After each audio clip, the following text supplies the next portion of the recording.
మనందరి తలలు ఉంచినట్లయితే ఈ ఆదివారపు ఆరాధనను ప్రార్థనతో ప్రారంభించుకుందాం. అందరూ మన గృహాల్లో తలలు ఉంచి మోకరించి ప్రభు సన్నిధానంలో దేవుడు మన మధ్యలో ఉన్నాడు అనే ఒక భావంతో మనం ఆరాధనలో ఉన్నామనే ఒక ఆలోచనతో ఇటు తిరగకుండా దేవుని ఆరాధనలో మనందరూ ఏకీవిద్దాం. తలలు ఉంచి హృదయాలు మన దేవుని సన్నిధిలో సమర్పించుకుంటూ ప్రార్థన చేసుకుంటాం. మమ్మల్ని మిగిలిగా ప్రేమిస్తున్న మా పరలోకపు తండ్రి, మరొకసారి ఈ లైవ్ కార్యక్రమం ద్వారా అనేక గృహాలు చేరడానికి, నీ సన్నిధిని మేము అనుభవించడానికి మీరు ఇచ్చిన మంచి సమయంకై నీకు స్తోత్రాలు, వందనాలు ప్రభా. ఈ వారం కూడా ఎంతగానో నీ అమూల్యమైన రెక్కల నీడలో మీరు మమ్మల్ని కాచి కాపాడి నడిపించిన విధాన్ని బట్టి స్తోత్రాలు తండ్రి. ఎన్నో భయంకరమైన వార్తలు మేము వింటున్నప్పటికీ ప్రభా, మీరు నాయన మహోన్నతుని చాట నివసించేవాడే, సర్వశక్తి నీడను విశ్రమించేవాడు, ఆయనే నాకు ఆశ్రయము, నా కోట అని చెప్పినట్లుగా నీ రెక్కల నీడలో మమ్మల్ని దాచి నడిపిస్తున్న విధానాన్ని బట్టి స్తోత్రములు, వందనాలు తండ్రి. ప్రభా, ఏ క్షణమందు ఏవి సంభవించనో తెలియని దినాల్లో నీ కృప అనుగ్రహించి, నీ సన్నిధి అనుగ్రహించి, నీ మాటలు అనుగ్రహించి మమ్మల్ని నడిపిస్తున్న విధానం బట్టి స్తోత్రాలు. మరొకసారి ఆదివార కాల సమయంలో ఏ స్థితిలో మేము ఉన్నా నిన్ను స్తుతిస్తున్నాం తండ్రి. మరొకసారి సంఘ బిడ్డలందరినీ ప్రభు, వాక్యం వింటున్న ప్రతి ఒక్కరిని, ఏ దేశాల ప్రాంతాల నుంచి వింటున్నారు వారందరినీ కూడా మీరు దీవించండి. నీ సన్నిధి మాకు అనుగ్రహించమని ప్రార్థన చేస్తున్నాం తండ్రి. నాయన నీ నామ మహిమార్థమై తండ్రి మేము పాడుచున్న పాటలు, వాక్యం అన్నిటినీ ప్రభా నాయన నీ చేతులకు అప్పగిస్తూ ఆత్మ ఆలోచన చేత మీరు నడిపించి సమస్త విధమైన ఆటంకములు యేసుక్రీస్తు నామములు మీరు తొలగించుమని యేసు పేరట అడిగి వేడుకుంటున్నాం పరమ తండ్రి, ఆమేన్. ప్రభు నామములో మరొకసారి మీ అందరికీ కూడా వందనాలు చెల్లిస్తూ ఉన్నాను. మరొకసారి ఈ ఆదివార కాల సమయంలో మనందరము మరొకసారి ఈ రీతిగా చేరి ప్రభుని ఆరాధించడానికి మరొక అవకాశం ఇచ్చిన దేవునికి వందనాలు, స్తోత్రం చెల్లిద్దాం. మనము క్లిష్ట పరిస్థితుల్లో ఉన్నప్పుడు, ఏం చేయాలో అర్థం కానప్పుడు మనకి ఆదరణ ఇచ్చేది, సంతోషం ఇచ్చేది ప్రభుని ఆరాధించడం ద్వారా. అది ఎలా ఆరాధిస్తామంటే మనకున్న మన బాధ, మన యొక్క పరిస్థితులను దేవునికి పాడుతూ చెప్పుతున్నప్పుడు ప్రభు యొక్క సన్నిధి మనల్ని స్వస్థపరుస్తుంది, నడిపిస్తుంది. ఎలాంటి పరిస్థితుల్లోనైనా మనం ప్రభుని స్తుతించాలి. నేను ఎల్లప్పుడూ యెహోవాను స్తుతించెదనని కీర్తనకారుడు చెప్పినట్లుగా ప్రభు మనల్ని ఇంతవరకు నడిపించిన రీతిని బట్టి స్తుతించుకుంటూ ఈ సమయంలో ప్రభుని ఆరాధిద్దాం. నాదుడు నడిపించిన దాన్ని బట్టి మనం ప్రభుని స్తుతిస్తూ ఈ పాటలు మీరు కూడా నాతో పాటు ఏకీవిస్తూ, ఒకవేళ మీరు పాట రాకపోతే రెండోసారి మాతో ఏకీవిస్తూ ప్రభు సన్నిధానంలో మనం పాడి ప్రభుని స్తుతిద్దాం.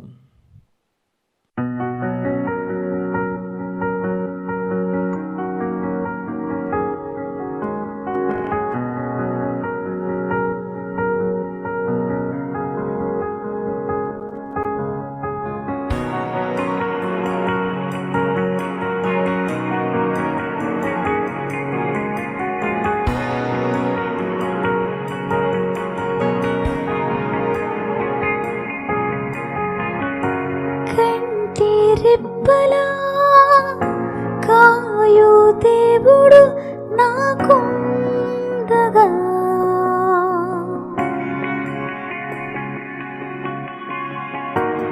ఏ భయమును కలవరమును లేదుగా.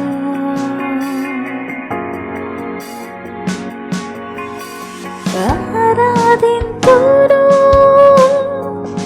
ఆధారము లేకున్నా, స్తుతింతును నిన్నే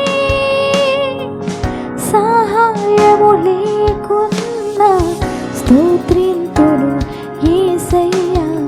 శోధనలెన్నో ఉన్నా ఘనపరతును దేవా, గాఢాంధకారమైన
జీవిత తీరము నీ చేరే వరకు ఎన్నటికీ తరగని నీ ప్రేమ చాలయ్యా.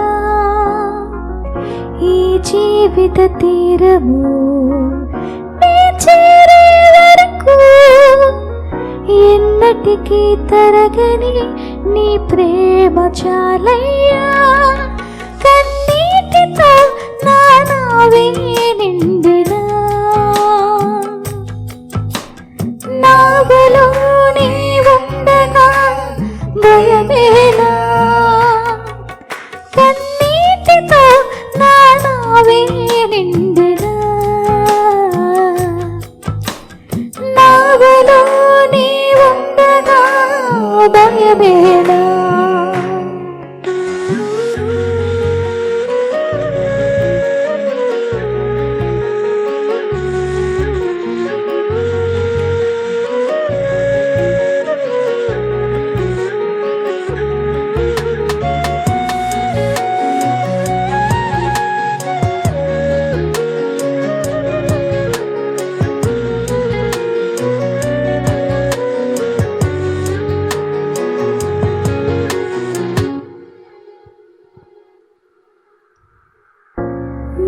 నిర్జీవమైనా ఏ స్థితికైనా నీ శాశ్వత జీవమే నాకు చాలయ్యా. నిర్జీవమైనా ఏ స్థితికైనా నీ శాశ్వత జీవమే నాకు చాలయ్యా. తోడుగా నాకెవరూ లేకున్నా నీ పాదములే ఉండగా చింత ఏలా. తోడుగా నాకెవరూ లేకున్నా నీ పాదములే ఉండగా చింత ఏలా. ఆరాధింతురు ఆధారము లేకున్నా స్తుతింతురు నిన్నే. సహాయము లేకున్నా స్తోత్రింతును యేసయ్యా. శోధనలెన్నో ఉన్నా ఘనపరతును దేవా. గాఢాంధకారమైన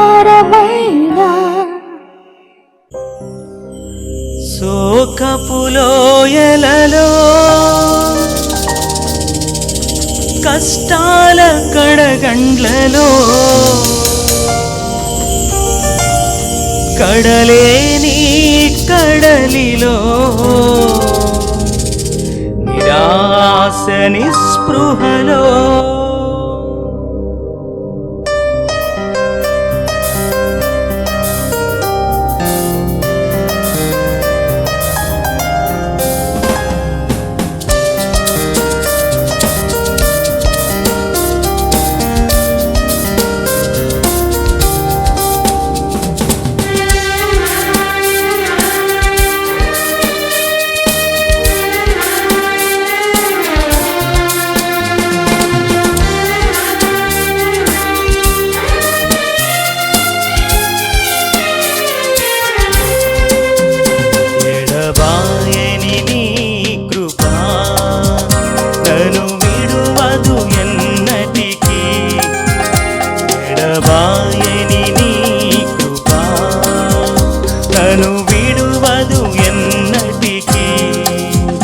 యేసయ్యా నీదు ప్రేమానురాగం నన్ను కాయును అనుక్షణం.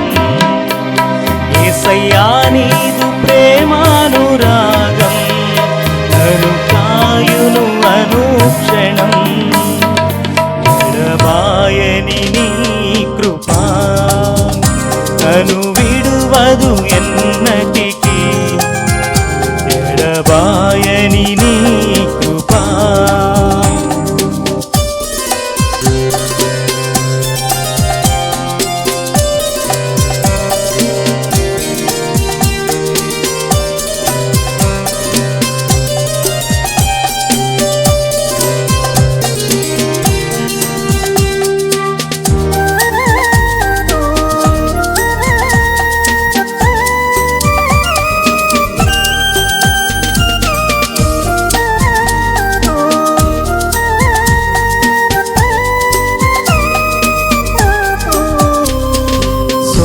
శోకపు లోయలలో కష్టాల కడగండ్లలో కడలేని కడలిలో నిరాశ నిస్పృహలో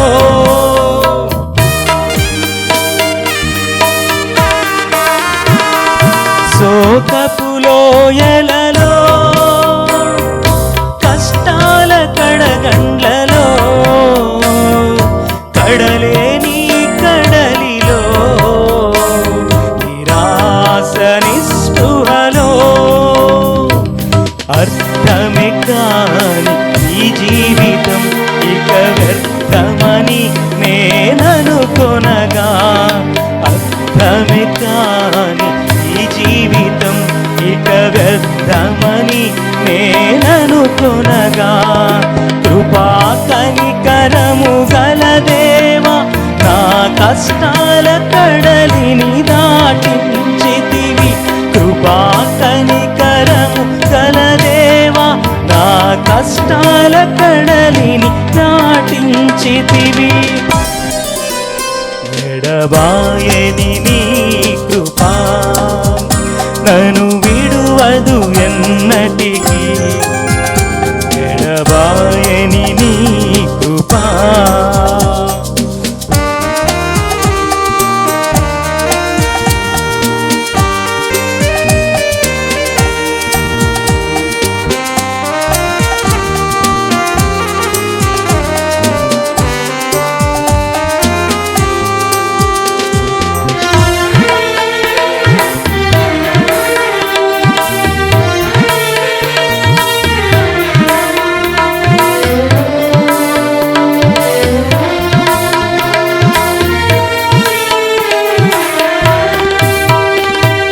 విశ్వాస పోరాటములో ఎదురాయ శోధనలు లోకాశల అలజడిలో సడలితి విశ్వాసములో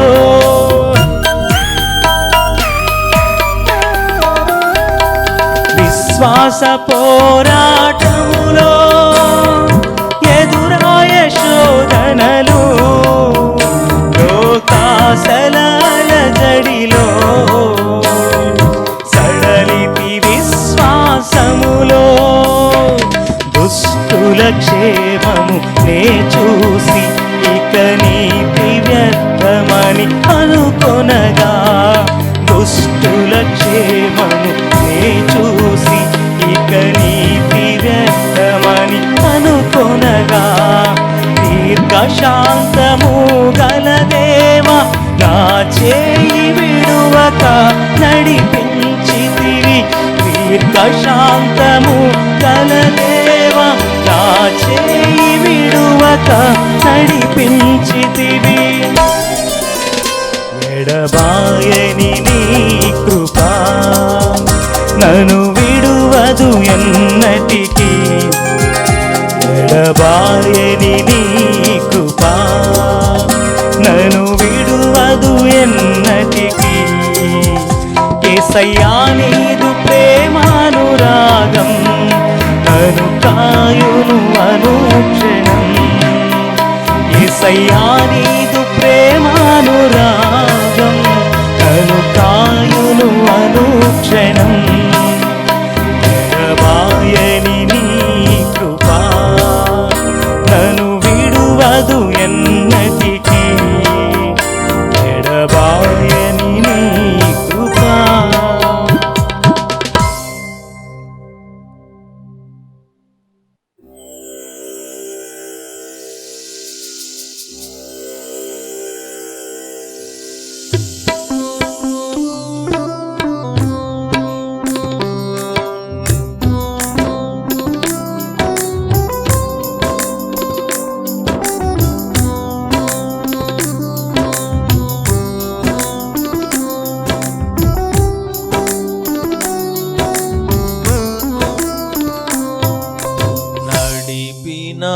విధములను మది తలంచి స్తుతించెదను నడిపిన నడిపిన విధములను మరి తలంచి స్తుతించెదను. కష్టములలో నీ చేయి చాచి నన్ను పాపలాగా కాచితివి. కష్టములలో నీ చేయి చాచి నన్ను పాపలాగా కాచితివి. నడిపిన విధములను మరి తలంచి స్తుతించెదను. నడిపిన విధములను మరి తలంచి స్తుతించెదను.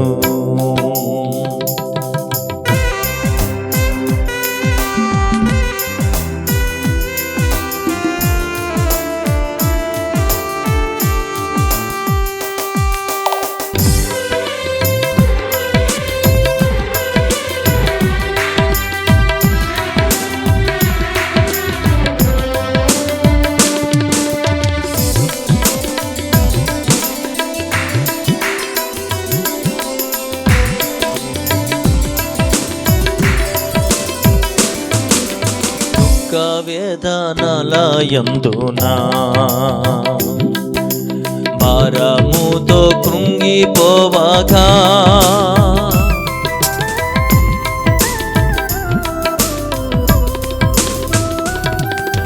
దుఃఖ వేదనలయందునా భారముతో కృంగిపోవగా హత్తుకున్నావు నన్ను ఆదరించవు. హత్తుకున్నావు నన్ను ఆదరించవు. నడిపిన విధములను అది తలంచి స్తుతించెదను. నడిపిన విధములను మది తలంచి స్తుతించెదను.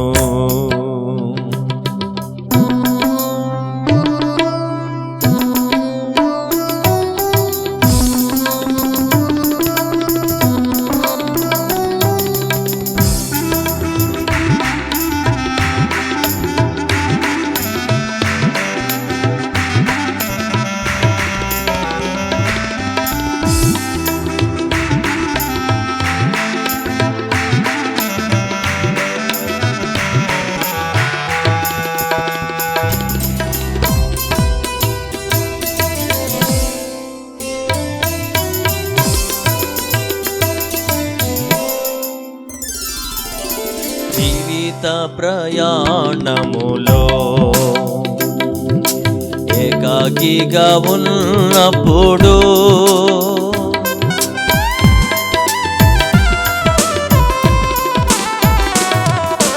జీవిత ప్రయాణములో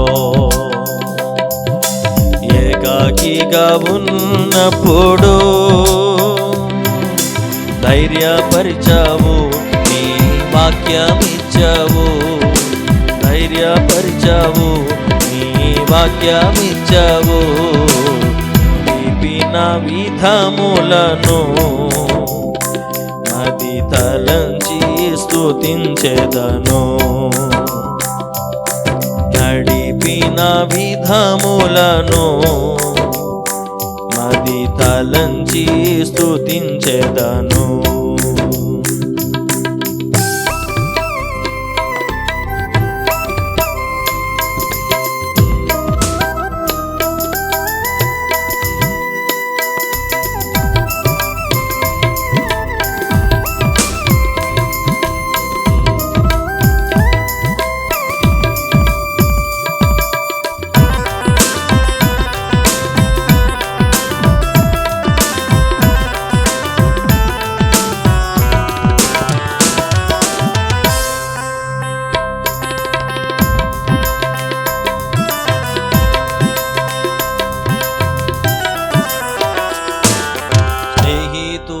కన్నా మిన్నగా ఆనంద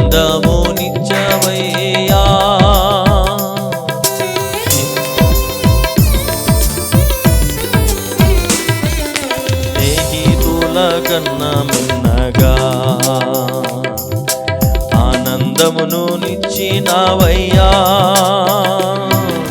వైరి ఎదుట నన్ను హెచ్చించవయ్యా, వైరి ఎదుట నన్ను హెచ్చించవయ్యా. నడిపిన విధములను మరి తలంచి స్తుతించెదను, నడిపిన విధములను మరి తలంచి స్తుతించెదను. అందరు కష్టములలో నీ చెయ్యి చాచి నన్ను పాపలాగా కాచితివే, కష్టములలో నీ చెయ్యి చాచి నన్ను పాపలాగా కాచితివే. నడిపిన విధములను మరి తలంచి స్తుతించెదను, నడిపిన విధములను మరి తలంచి స్తుతించెదను.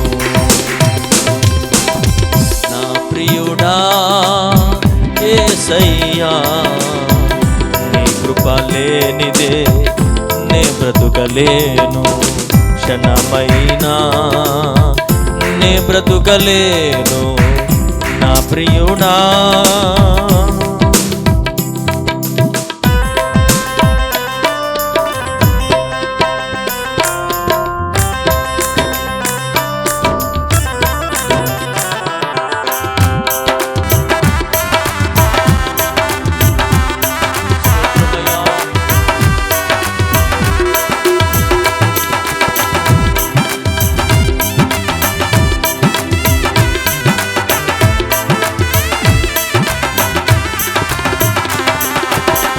నీ చేతితోనే నన్ను లేపినావు, నీ చేతిలోనే నన్ను చెక్కుకుంటివి,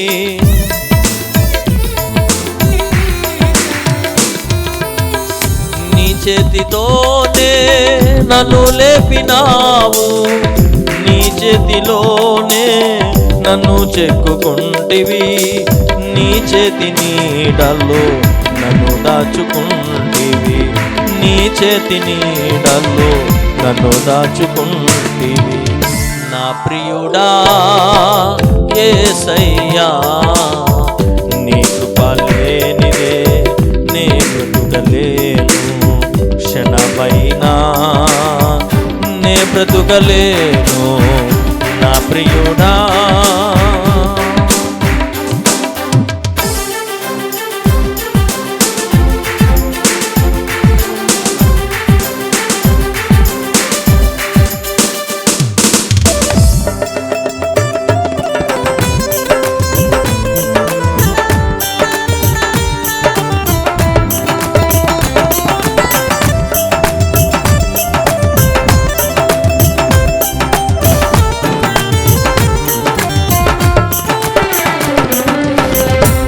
కృపయే నా ఆశ్రయము, నీ కృపయే నా ఆత్మకు అభిషేకము,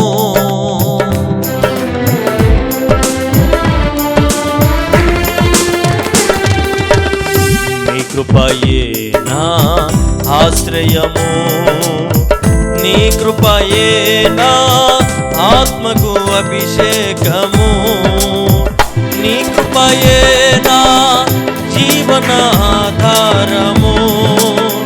నీ కృపయే నా జీవనాధారము, నీ కృపయే నా జీవన ఆధారము. నా స్తుతి పాత్రుడా నా యేసయ్యా, నా ఆరాధనకు నీవే యోగ్యుడవయ్యా, నా ఆరాధనకు నీవే యోగ్యుడవయ్యా. నా స్తుతి పాత్రుడా నా యేసయ్యా, యేసయ్యా యేసయ్యా యేసయ్యా యేసయ్యా యేసయ్యా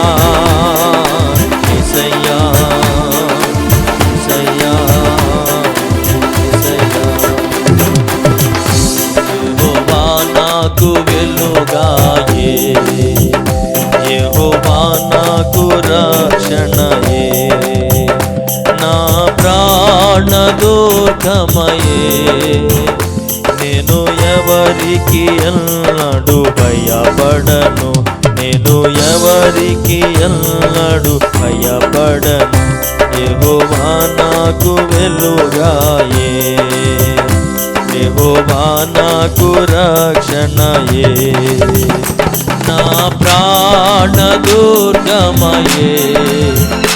నేను ఎవరికి ఎన్నడు భయపడను నేను ఎవరికి ఎన్నడు భయపడను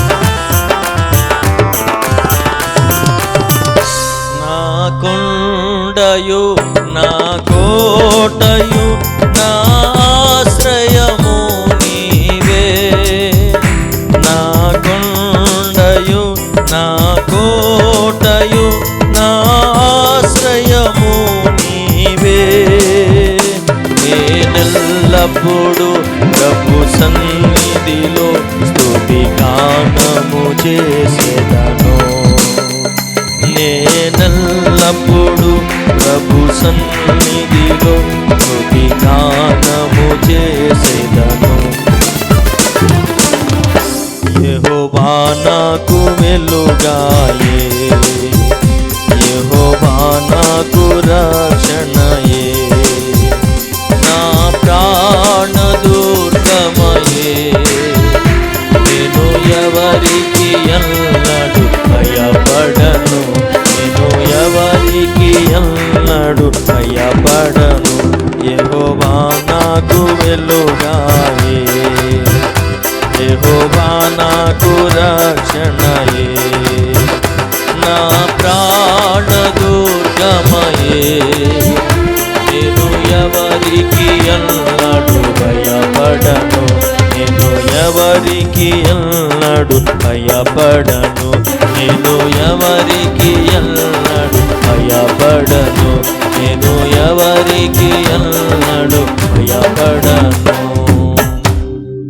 రెండు చేతులు పైకి ఎత్తి 2 నిమిషాలు దేవాదేవునికి స్తోత్రం చెల్లిద్దాం హల్లెలూయా హల్లెలూయా హల్లెలూయా హల్లెలూయా ఈరోజు మనం సజీవులుగా ఉన్నామంటే కేవలము ఆయన ప్రేమ వలన మాత్రమే ఆయన కృప వలన మాత్రమే ఆయన మనల్ని రక్షించి ఉన్నాడు కనుక ఆయన సన్నిధిని అనుభవించగలుగుతున్నాం కనుక అందుకనే దేవాది దేవునికి 2 చేతులు ఎత్తి స్తోత్రాలు చెబుతాం హల్లెలూయా ప్రేమా ప్రేమా ప్రేమా ప్రేమా ప్రేమా ప్రేమా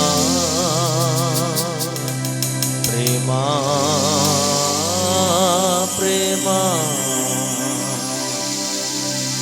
ఎంత మధురమో యేసుని ప్రేమ ఎంత మధురమో నా యేసుని ప్రేమ ఎంత మధురమో నా యేసుని ప్రేమ ఎంత మధురమో నా యేసుని ప్రేమ ప్రేమ ప్రేమ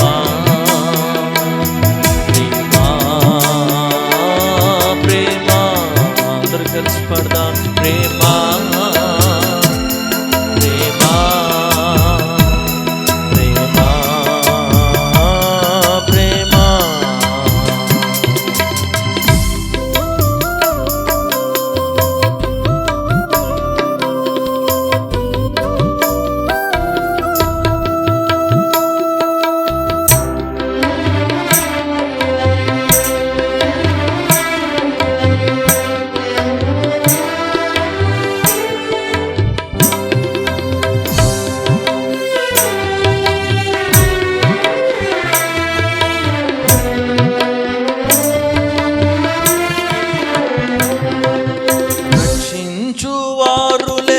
పక్షినైతిని, భక్షకుడు బాణము గురిపెట్టి ఉండెను.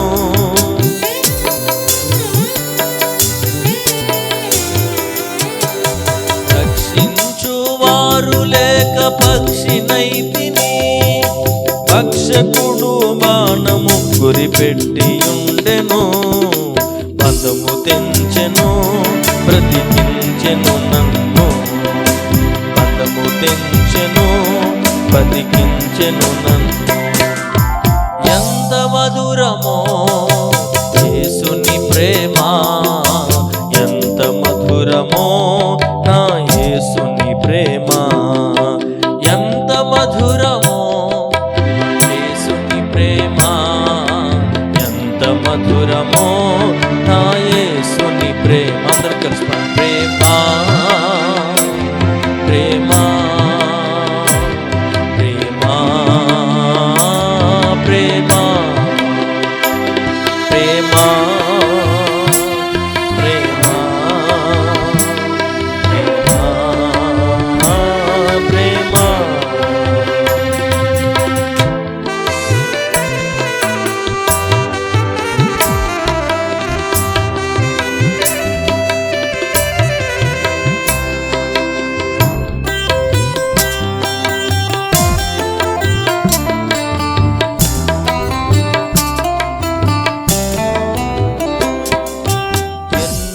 పాపములు చేసి మూటగడితిని, ఎన్నో దోషములు చేసి దోషినైతిని.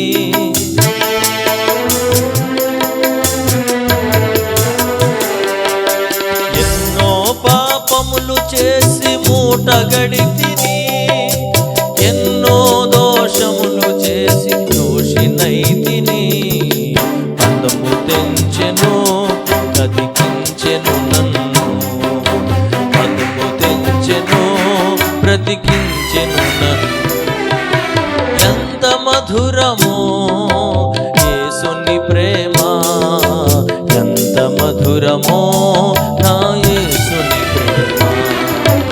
ఎంత మధురమో యేసుని ప్రేమ, ఎంత మధురమో నా యేసుని ప్రేమ. ప్రేమ ప్రేమ ప్రేమ ప్రేమ ప్రేమ ప్రేమ ప్రేమ. మరొకసారి ప్రేమ యేసయ్యా, స్తోత్రమయ్యా.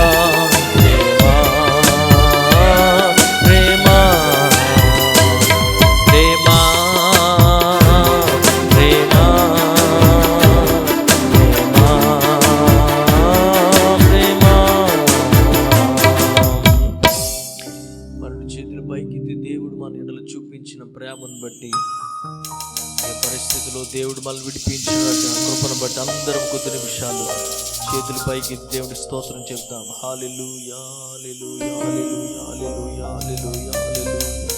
స్తోత్రం స్తోత్రం స్తోత్రం స్తోత్రం యేసయ్యా, నీ నామం మధురమని పాటను పాడి ప్రభుని స్తుతిద్దాం. హల్లెలూయా హల్లెలూయా హల్లెలూయా హల్లెలూయా. యేసయ్యా నీ నామం మధురం, నీ వాక్యమే నా జీవనాధారం.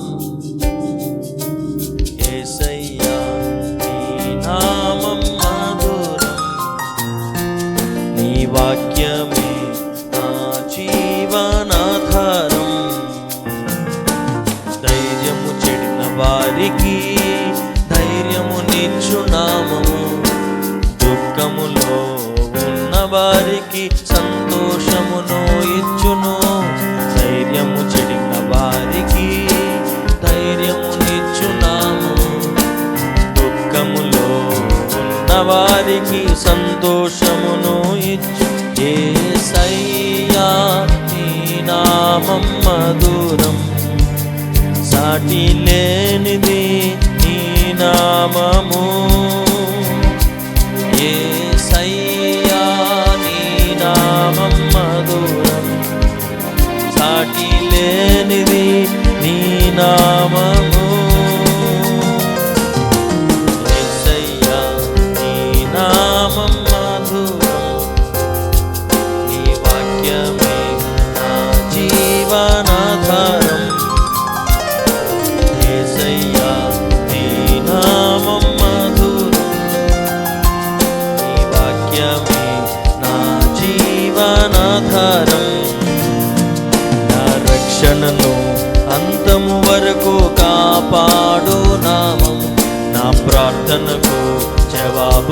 నిచ్చు యేసు నామము నా రక్షణను అంతము వరకు కాపాడునా. నా ప్రార్థనకు జవాబునిచ్చు యేసు నామము. యేసయ్యా నీ నామం మధురం, సాటి లేనిది నీ నామము. యేసయ్యా నీ నామం మధురం, సాటి లేనిది నీ నామము. యేసయ్యా నీ నామం మధురం, నీ వాక్యమే నా జీవనాధారం. అందరం కలిసి యేసయ్యా నీ నామం మధురం, నీ వాక్యమే నా జీవనాధారం. నీవే నా దేవుడవు ఆరాధింతును, నీవే నా రాజు కీర్తించేదను. నీవే నా దేవుడవు ఆరాధింతును, నీవే నా రాజు కీర్తించేదను. మరణమును జయించిన మృత్యుంజయుడవు నీవే, మరణము నుండి జీవముకు నన్ను దాటించావు. పరలోకము నుండి వెలుగుగా వచ్చి మార్గం చూపితివి, చీకటి నుండి వెలుగునకు నన్ను నడిపించావు. హోసన్నా మహిమా నీకే, హోసన్నా ప్రభావము రాజునకే. హోసన్నా మహిమా నీకే, హోసన్నా ప్రభావము రాజునకే. నీవే నీవే నీవే యేసు నీవే నీవే నీవే నీవే యేసు నీవే. మన తలలో ఉంచి ప్రభు సన్నిధానంలో కొద్ది నిమిషాలు మనం ప్రార్థన చేద్దాం. దేవుడు ప్రత్యేకంగా వారం రోధించమన్నాడు. దేవుడు తన సన్నిధిలో మనందరము మన పక్షమున, మన ప్రజల పక్షమున, దేశం పక్షమున, మన రాష్ట్రం పక్షాన అందరము దైవ సన్నిధానంలో కొద్ది నిమిషాలు రోధిద్దాం. ప్రభు మమ్మల్ని క్షమించు నాయన అని చెప్దాం. మా పరిస్థితులు మార్చు ప్రభు అని చెప్దాం. నీ కృప మాకు అనుగ్రహించండి ప్రభు అని చెప్దాం. ప్రభు ఈ దినము మొదలుకొని తండ్రి ప్రభు మా ప్రాంతంలో, మా రాష్ట్రంలో ఎక్కడ కూడా వైరస్ స్ప్రెడ్ అవ్వకూడదని ప్రార్థన చేస్తున్నాం. యేసుక్రీస్తు నామములో నీ సన్నిధితో ప్రభా కాపుదల ఉంచండి తండ్రి. నీ సన్నిధిని ఆవరింపచేయండి ప్రభా నాయన తండ్రి. కనికరించమని అడుగుచున్నాం తండ్రి ప్రభా. మరలా మంచి స్థితిని అనుగ్రహిస్తా అని చెప్పావు తండ్రి. ఉజ్జీవాన్ని తీసుకొస్తానని చెప్పిన దేవుడవు తండ్రి. మాట తప్పని దేవుడువు తండ్రి. నీకే వందనాలు. హల్లెలూయా హల్లెలూయా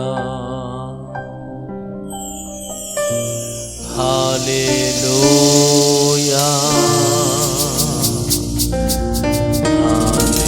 హల్లెలూయా. చేతులు పైకెత్తి హల్లెలూయా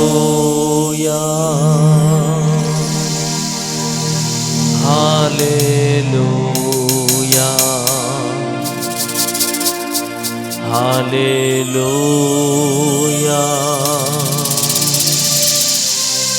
హల్లెలూయా.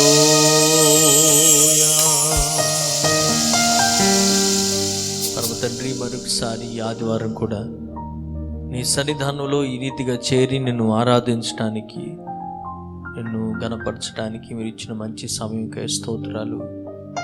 మా దుఃఖ దినములలో, మా కలవరము యొక్క పరిస్థితుల్లో నీ సన్నిధి తప్పించి మాకు ఆదరణ ఏది లేదు నాయన. నీ మాట తప్పించి మమ్మల్ని ధైర్యపరిచేది ఏది లేదు నాయన. మరొకసారి మీ మాటల చేత మాతో మాట్లాడండి నాయన. మా హృదయములను మీరు బలపరచండి తండ్రి. ఎంతవరకు నిన్ను స్తుతించడానికి, నిన్ను ఆరాధించడానికి, నీ నా మహిమపరచడానికి ఇచ్చిన మంచి సమయంకై స్తోత్రాలు. ఇంకా ముందుకు సాగుచుండగా నీ కృప మాకు అనుగ్రహించి నీ ఆత్మతో మమ్మల్ని నడిపించండి. సమస్త మహిమ ఘనత ప్రభావం నీకే చెల్లిస్తూ యేసుక్రీస్తు నామములో అడిగి వేడుకుంటున్నామా పరమ తండ్రి, ఆమేన్. అందరికీ వందనాలు. దేవుని పరిశుద్ధ నామానికి మహిమ కలుగునుగాక. దేవుని వాక్యంలో నుండి కీర్తనలు చదువుకుందాం. కీర్తనలు 46వ అధ్యాయం. దేవుడు మనకు ఆశ్రయమును దుర్గమునై ఉన్నాడు. ఆపత్కాలములో ఆయన నమ్ముకొనదగిన సహాయకుడు. కావున భూమి మార్పునదినను, నడి సముద్రములలో పర్వతములు మునిగినను, వాటి జలములు ఘోషించుచు నరుగు కట్టినను, ఆ పొంగునకు పర్వతములు కదిలినను మనము భయపడము. ఒక నది కలదు, దాని కాలువలు దేవుని పట్టణమును, సర్వోన్నతుని మందిరపు పరిశుద్ధ స్థలమును సంతోషపరచుచున్నవి. దేవుడు ఆ పట్టణంలోనున్నాడు, దానికి చలనము లేదు. అరుణోదయమున దేవుడు వానికి సహాయము చేయుచున్నాడు. జనములు ఘోషించుచున్నవి, రాజ్యములు కదులుచున్నవి. ఆయన తన కంఠధ్వని వినిపించగా భూమి కరిగిపోవుచున్నది. సైన్యములకు అధిపతియగు యెహోవా మనకు తోడై ఉన్నాడు. యాకోబు యొక్క దేవుడు మనకు ఆశ్రయమై ఉన్నాడు. యెహోవా చేసిన కార్యములు వచ్చి చూడుడి. ఆయనే భూమి మీద నాశనములు కలుగుజేయువాడు. ఆయనే భూదిగంతముల వరకు యుద్ధములు మాన్పువాడు. విల్లు విరుచువాడును, బల్లెమును తెగనరుకువాడును ఆయనే. యుద్ధరథములను అగ్నిలో కాల్చివేయువాడు ఆయనే. ఓరకుండుడి, నేనే దేవుడినని తెలుసుకొనుడి. అన్యజనులలో నేను మహోన్నతుడు నగుదును, భూమి మీద నేను మహోన్నతుడు నగుదును. సైన్యములకు అధిపతికి యెహోవా మనకు తోడై ఉన్నాడు. యాకోబు యొక్క దేవుడు మనకు ఆశ్రయమై ఉన్నాడు. దేవుడిచ్చిన కీర్తనలను బట్టి దేవునికి మహిమ కలుగునగాక. ఆమేన్. ప్రభు అయిన యేసుక్రీస్తు నామములో మరొకసారి ఈ ఆదివార కాల సమయంలో మనందరం కలిసి దేవుని మాటలు వినటానికి ప్రభు మనకిచ్చిన మంచి సమయాన్ని బట్టి నేను ప్రభుని ఎంతో స్తుతిస్తూ ప్రభుని ఎంతో వందనాలు చెల్లిస్తూ ఉన్నాను. సమయంలో దేవుని మాటలు మనం విందాం. దయచేసి అందరూ తలలో ఉంచండి. మన గృహాల్లో తల ఉంచి మనందరం కలిసి ప్రార్థన చేసుకుందాం. మమ్మల్ని మిక్కిలిగా ప్రేమిస్తున్న మా పరలోకపు తండ్రి, మరొకసారి నీ వాక్యం ద్వారా మాతో మాట్లాడండి తండ్రి. నీ వాక్యం మమ్మలను బ్రతికించేది, మా బాధల్లో నెమ్మదినిచ్చేది తండ్రి. నీ వాక్యమే తండ్రి మా జీవితమునకు ప్రభా నాయన ఆదరణ ఉంటున్నది. ప్రభా ఈ దీని సేవకుడు నిలబడుచుండగా నీ నోటి బోరగా మీరు వాడుకోండి. మానవ స్వరం మరుగు చేసి నీ ఆలోచనలు ప్రభా, వాక్యం అంటే అది నీ హృదయమై ఉన్నది. నీ హృదయంలోని మాటలు ప్రతి ఒక్కరి హృదయాలతో మీరు పంచుకోమని యేసుక్రీస్తు నామములో అడిగి వేడుకుంటున్నాం మా పరమ తండ్రి, ఆమేన్, ఆమేన్. మరొకసారి ప్రభు నామములో మీ అందరికీ కూడా ప్రత్యేకమైన వందనాలు చెల్లిస్తున్నాను. అందరూ బాగున్నారా? దేవుని అత్యంతమైన కృపను బట్టి, దేవుని చిత్తం అయితే ఈ వారం ప్రత్యేకంగా మీ అందరి గురించి ప్రార్థన చేయాలని మేము ఆశపడతా ఉన్నాం. కనుక దేవుని చిత్తం అయితే ఈ నెక్స్ట్ వీక్లో ఒక చిన్న లైవ్ ప్రేయర్ కార్యక్రమాన్ని ఏర్పాటు చేయాలనుకుంటున్నాం. ఆ లైవ్ ద్వారా మీ ప్రార్థన విషయాలు చెప్పటం ద్వారా అలాగూ మనం కలుసుకుంటానికి దేవుడు కృప అనుగ్రహిస్తూ ఉంటాడు. కనుక ప్రార్థించండి. ఖచ్చితంగా దేవుడు మంచి శుభకరమైన దినాలు, రానున్న దినాల్లో దేవుడు మనకి అనుగ్రహించబోతూ ఉన్నాడు. ఈరోజు దేవుని వాక్యం నుండి కొద్దిపాటి మాటలు మనం నేర్చుకుందాం. గత వారం రోదన వారంగా ప్రకటించబడింది. ప్రత్యేకంగా ఈ ఆదివార కాల సమయంలో ఉదయాన్న మరి అనేక మంది ఆయా దేశాల్లో ఉన్నవారు మరి వారు ప్రార్థన, వారి దేశముల తరపున ఉన్న ప్రార్థన రిలీజ్ చేయడానికి దేవుడు కృప అనుగ్రహించున్నాడు. ఉదయం 5 గంటలకు అది మేము రిలీజ్ చేస్తున్నాం. కనుక ప్రార్థన అనేక దేశముల ద్వారా దగ్గరగా నియర్లీ 30 కంట్రీస్ నుంచి అనేక మంది ఫ్రెండ్స్, స్నేహితులు ద్వారా ఈ ప్రార్థనా కార్యక్రమాన్ని జరిపించడానికి దేవుడు ఎంతగానో కృప అనుగ్రహించారు. అలాగే శనివారం కూడా మనం చూసినట్లయితే అనేక మంది దైవ సేవకులు, ఆయా రాష్ట్రాల్లో ఉన్న సేవకులు ప్రార్థన చేయడానికి కృప అనుగ్రహించాడు దేవుడు. కనుక దయచేసి అవి మీరు ఆ ప్రార్థనలు మీరు విన్నారని నమ్ముచున్నాను. అవి షేర్ చేయండి. ఎందుకంటే ప్రార్థన అనేకులకు ఆదరణకరంగాను బలంగాను ఉంటుంది. ఈరోజు దేవుని మాటలు మనం విందాం. కీర్తనల గ్రంథం నుంచి ఒక వాక్యాన్ని చదువుకొని దేవుని మాటలు మనం విందాం. 102వ కీర్తన 13వ వచనాన్ని చదువుకుందాం. ప్రభు నా హృదయంలో ఇచ్చిన మాటలు మీతో పంచుకోవాలని నేను ఆశపడతా ఉన్నాను. 102వ కీర్తన 13వ వచనం. నీవు లేచి సియోనుని కరుణించెదవు, దాని మీద దయచూపుటకు కాలము వచ్చెను, నిర్ణయ కాలమే వచ్చెను. మరలా చదువుతున్నాను, మీరు కూడా నాతో పాటు ఏకీవించి చదవండి. నీవు లేచి సియోనును కరుణించెదవు, దాని మీద దయచూపుటకు కాలం వచ్చెను, నిర్ణయ కాలమే వచ్చెను. ప్రస్తుతం మనం చూసినట్లయితే ఈ కాలము అర్థం కాని కాలంగా ఉంది. అంటే ఏం జరుగుతుందో అర్థం అవ్వట్లేదు, ఏం జరగబోతుందో అనేది అర్థం అవ్వట్లేదు. అసలు ఈ కాలం ఎంతవరకు ఉంటుంది అనేది అర్థం కాని పరిస్థితుల్లో మనకి సమాధానం ఇచ్చేది, సంతోషం ఇచ్చేది దేవుని యొక్క వాక్యం. ఆయన వాక్యము నిన్న నేడు నిరంతరము ఏకరీతిగా ఉంటుంది.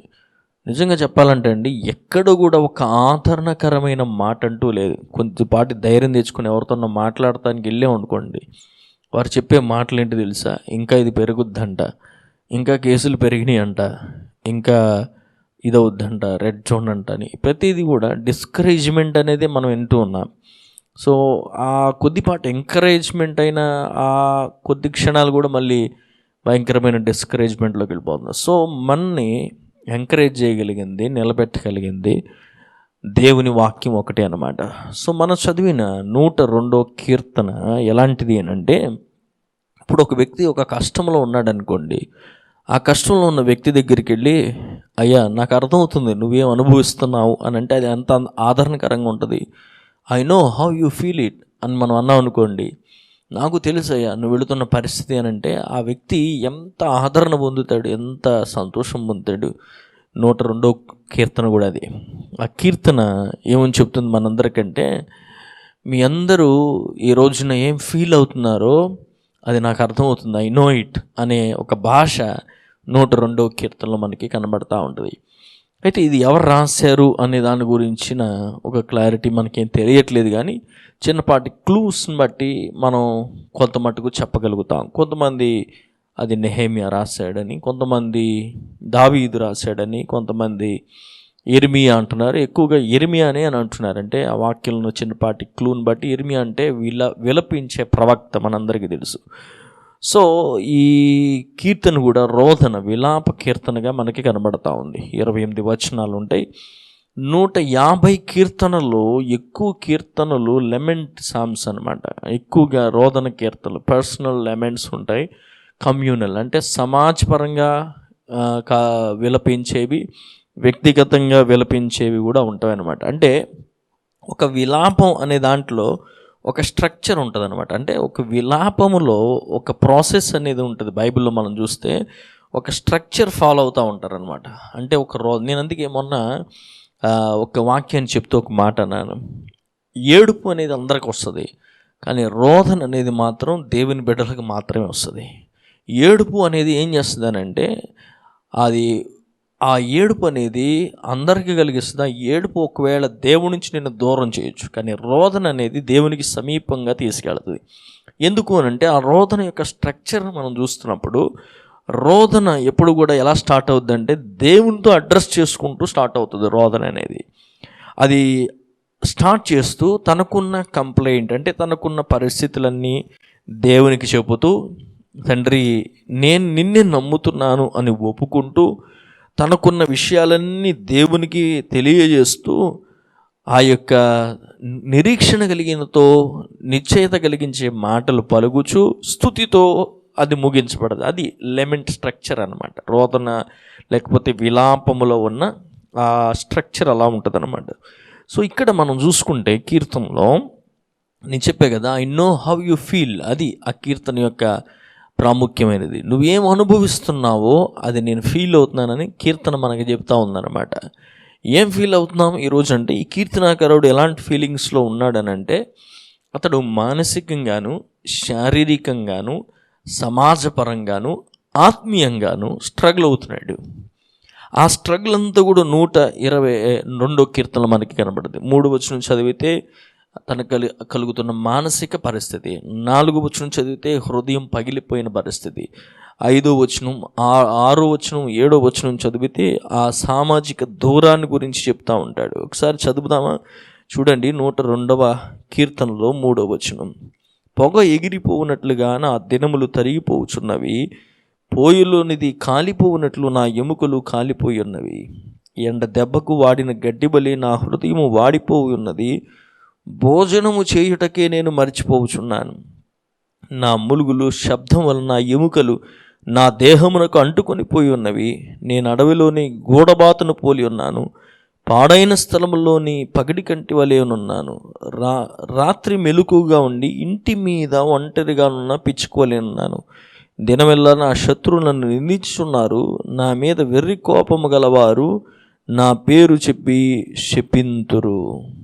సో మానసికంగా, శారీరకంగా, సమాజపరంగా, ఆత్మీయంగా అన్ని విషయాల్లో అనుభవిస్తున్న ఒక వ్యక్తిగా మనకి కనబడుతుంది. ఆ పరిస్థితి 102వ కీర్తనలో కనబడుతుంది. చాలా మంచి విషయాలు ఉన్నాయి. కొద్దిసేపు ఆ కీర్తన మేము ముందు పెట్టుకొని నాతో పాటు మీరు ఏకీభవించితే కనుక చాలా అద్భుతమైన కొన్ని దేవుని మాటలు ఆదరణగాను మనకి ముందుకు వెళ్ళటానికి నిరీక్షణ కలిగించే మాటలుగా మనకి ఈ కీర్తన మనకి నేర్పిస్తూ ఉంది. సో ఈ కీర్తనలోంచి ఇంకా తెలుసుకోవాల్సిన మాటలు ఏంటి అని అంటే, ఒక స్టార్టింగ్ పార్ట్ అంతా కూడా విలపించడం గురించి రాసి ఉంటుంది, తనకున్న పరిస్థితిని. తర్వాత విడుదల కోరుకున్న నిరీక్షణ మనకి కనబడతా ఉంటుంది. తర్వాత అతడు దేవుడు మారనివాడు, అన్నీ మారుతూ ఉంటాయి కానీ మారనివాడు దేవుడు ఒక్కడే అని ఆ విషయాన్ని అతడు ఒప్పుకొని చెప్తూ ఉంటాడనమాట. సో దానికి ముందు ఈ కీర్తన నుంచి అర్థం చేసుకోవాల్సిన ప్రాముఖ్యమైన మాటలు ఏంటంటే, ఈ కీర్తనలో ఇంకొక 3 పార్ట్స్ ఉంది. ఆ 3 పార్ట్స్ ఏంటంటే, ఈ భూమి మీద నివసిస్తున్న పరిశుద్ధులు వాళ్ళందరికీ కూడా వారి వారి జీవితాల్లో కష్టాలు వాళ్ళు కూడా అనుభవిస్తారు అనేది కీర్తన చెప్తా ఉంది. ఒకటి. రెండవది, ఈ భూమి మీద ఉన్న భక్తులు, దేవునితో సంబంధం కలిగిన వారు, దేవునిలో ఉండి కొనసాగిస్తున్న వారి జీవితాల్లో కష్టాలు అనుభవించడం మాత్రమే కాదు, కొన్ని సందర్భాలలో వారి హృదయాలు క్షీణించిపోతూ ఉంటాయి అనేది కూడా ఈ కీర్తన చెప్తా ఉంది. అయితే 3వ భాగంలో ఏం చెప్తుందంటే, ఆ క్షీణించిపోయిన హృదయాలు, పరిస్థితులను వాళ్ళు ఏం చేస్తున్నారంటే దేవుని దగ్గరికి తీసుకెళ్తున్నారు అనేది ఈ కీర్తనలో ప్రాముఖ్యమైన భాగంగా మనకి కనబడతా ఉందన్నమాట. కనుక ప్రస్తుతం మనం ఒక అన్ప్రెడిక్టబుల్ టైంలో మనం ఉన్నాం. అయితే ఈ అన్ప్రెడిక్టబుల్ టైంలో మెంటల్ స్ట్రెస్ ఉంది, ఫిజికల్ స్ట్రెస్ ఉంది, ఇటు చూస్తే అన్ని రకములైన స్ట్రెస్లో ఉన్నాం మనం. సో ఈ స్ట్రెస్ అంతటి కూడా రిలీఫ్ ఇవ్వటానికి దేవుడు మనతో మాట్లాడుతున్నాడు. ఆయన మాటలు మనం నమ్మగలిగితే అవి మన యొక్క హృదయానికి ఎంతో ఆదరణ కలిగిస్తాయి, ధైర్యాన్ని పుట్టిస్తాయి, ముందుకెళ్ళటానికి దేవుడు కృపిస్తాడు. ఎందుకంటే దేవుడు ముందుకెళ్తావు అని అంటే మనం వెళతాం అంతే. అది ఎంత ఎర్ర సముద్రమైనా, ఎంత లోయ అయినా సరే, గాడ్ కెన్ లీడ్ us. దేవుడు మనల్ని నడిపించాడు. లోకములు అందుకంటాడు తలకిందులైన ఎన్ని పరిస్థితులు అయినప్పటికీ కూడా దేవుడు మనల్ని నడిపించగలిగిన సమర్థుడైన దేవుడు అంటున్నాడు. సో ఇక్కడ అద్భుతమైన మాట ఏంటంటే, సో ఇప్పుడు ఈ కీర్తనలో నుంచి మనం క్లూ తెచ్చుకుందాం, అసలు ఏంటి, ఎక్కడ ఏంటి పరిస్థితి అనేది. సో మనం చదివిన 13వ వచనమే క్లూగా ఉంటుందన్నమాట. ఏమన్నాడు? నీవు లేచి సీయోనును కరుణించెదవు, దాని మీద దయ చూపుటకు కాలము వచ్చెను, నిర్ణయ కాలమే వచ్చెను. దయచూపుటకు కాలం వచ్చింది అంటే సియోను అన్నాడు. అంటే ఇక్కడ క్లూ, సందర్భం ఏంటి అని అంటే, ఇశ్రాయేలీలు ప్రజలు 70 సంవత్సరాలు బబులోను దేశంలో ఏమయ్యారంటే బానిసలుగా ఉంటున్నారు. ఆ బానిసత్వంలో వాడు ఉంటున్నప్పుడు వాళ్ళకి ఏం తెలియదు అసలు ఎలా విడుదల వస్తుందో, అసలు మనం వెనక్కి వెళ్తామా లేదా అనే పరిస్థితులన్నీ కూడా చాలా కన్ఫ్యూజన్గా మారి ఉన్నాయి. కానీ ఆ పరిస్థితుల్లో కూడా దేవుడైతే చెప్పాడు కరెక్ట్గా. ఏమన్నాడంటే, after 70 years you will come back. దేవుడు అన్నాడు 70 సంవత్సరాల తర్వాత మీరు ఖచ్చితంగా వెనక్కి వస్తారన్నారు. సో ఈ కీర్తన ఏమంటారంటే ఇర్మియా చేసిన విలాపములో ఒక మాటలని అంటూ ఉంటారు, ఈ క్లూని బట్టి అన్నమాట. అంటే 70వ సంవత్సరాన దేవా నీవు సీయోను మీద నీ కరుణ చూపించేదేవు, నీ యొక్క సమయం వచ్చింది నాయన అని ఆ మాటలు సంబోధిస్తూ రాయబడిన పరిస్థితి అన్నమాట. సో మనకి ఈరోజు దేవుడు నేర్పించేది ఏంటంటే దేవుని యొక్క సమయం మన జీవితంలో ఎలా ఉంది అనేది మనం తెలుసుకోవాలి. ఆ దేవుని సమయం అసలు ఏంటి ఆ దేవుని సమయం ఎలా జరుగుద్ది, ఆ సమయం వచ్చినప్పుడు ఎలాంటి పరిస్థితులు రాబోతున్నాయి అనే దాని గురించి ఇక్కడ రాయబడి ఉంది. సో ఇక్కడ కాలము సమయము అనే పదాలు వాడాడు కీర్తనలో. ఆ కాలము అనే సమయము ఇంగ్లీష్లో అపాయింటెడ్ సెట్ టైం, అంటే నిర్ణయించబడిన అనే సమయాలు మనకి కనబడుతున్నాయి. సో ఇప్పుడు దేవుని వాక్యం వింటున్న మీ అందరూ అర్థం చేసుకోవాల్సింది ఏంటంటే ఒక వ్యక్తి జీవితంలో ఒక వ్యక్తి విషయములో దేవుడు గనక కృప చూపించడం స్టార్ట్ చేస్తే ఆయన టైం గనక వస్తే ఏం జరుగుద్ది అనేది ఈరోజు నేర్చుకోవాల్సిన వాక్యం. అర్థమవుతుందండి? లోకంలో టైం ఏదైనా అవనండి, అవి మారుతూ ఉంటాయి, వస్తూ ఉంటాయి. ఏదైనా దేవుని సమయం మన పట్ల ఎలా ఉంది అనేది గుర్తు చేసుకోవాల్సిన ప్రాముఖ్యమైన విషయం. కనుక ఇక్కడ చూడండి ఒకసారి 102వ కీర్తన 14వ వచనం చూడండి. దాని రాళ్ళు నీ సేవకులకు ప్రియములు, వారు దాని మంటిని కనికరించుదురు. అంటే పై వచనం కలుపుకుంటే దాని మీద దయచూపుటకు కాలం వచ్చును, నిర్ణయ కాలం వచ్చును. దాని రాళ్ళు నీ సేవకులకు ప్రియములు, వారు దాని మంటిని కనికరించుదురు. అంటే సియోను గురించి మాట్లాడుతున్నాడు. దేవుని దయ సియోను మీదకి వస్తే, దేవుని అపాయింటెడ్ టైం కాలం కనుక వస్తే, అంటే దేవుడు తన కృప దయ చూపించే కాలం వస్తే ఏం జరుగుతుందంట, ఆ ప్రాంతములో ఉన్న రాళ్ళు, ఆ ప్రాంతంలో ఉన్న మట్టి కూడా కనికరించబడుతుంది అని అంటున్నాడు. వావ్, ఎంత మంచి మాట చూడండి. దేవుని మాటలు వింటున్న దేవుని బిడ్డలారా, అంటే నీ జీవితంలో దేవుడు తన కృప చూపించే ఒక టైం వస్తే కనుక నువ్వు నీ మీద మాత్రమే కాదు, నువ్వు ఉంటున్న స్థలము, నువ్వు ఉంటున్న అక్కడున్న డస్ట్ అన్నిటికీ కూడా ఆ ఫేవర్ అనేది రాబోతుంది అనమాట. అదే దేవుని వాక్యం సెలవిస్తుంది అనమాట. ఆ ఫేవర్ వచ్చినప్పుడు ఏం జరుగుతుంది అంటే దేవుని సమయం, కృప చూపించే సమయం కొరకు మనం ప్రార్థన చేయాలి. ఇప్పుడు ఇంతవరకు శ్రమ అనుభవించే కాలం ఉంది. ప్రసంగి గ్రంథంలో అందుకే చదువుతాం, ప్రతిదానికి నీ సమయం కలదు అని అంటాడు. 28 కాలముల గురించి రాస్తాడు ప్రసంగి గ్రంథంలో. ఏడవటానికి ఒక కాలం ఉందంటాడు, సంతోషించడానికి, విత్తటానికి ఒక కాలం ఉందంటాడు, కొయ్యటానికి ఒక కాలం ఉందంటాడు. కనుక ప్రతి దానికి నీ సమయము కలదు అని చాలా ప్రసంగి రాశాడు. అలా అయితే ఇప్పుడు లాక్డౌన్ అనేది ఒక కాలం ఉంటే రిలీజ్ అనేది కూడా ఒక కాలం ఉంది. ఆమేన్. నమ్ముతున్న వారు స్తోత్రం చెప్పండి. దేవుని మాటలు వింటున్న దేవుని బిడ్డలారా, ప్రతి దానికి ఒక సమయం అనేది నిర్ణయించబడింది అని మనం తెలుసుకోవాలి. సో ఇప్పటి వరకు చాలా కష్టంతో కూడిన పరిస్థితులు మనం అనుభవిస్తూ ఉన్నాం.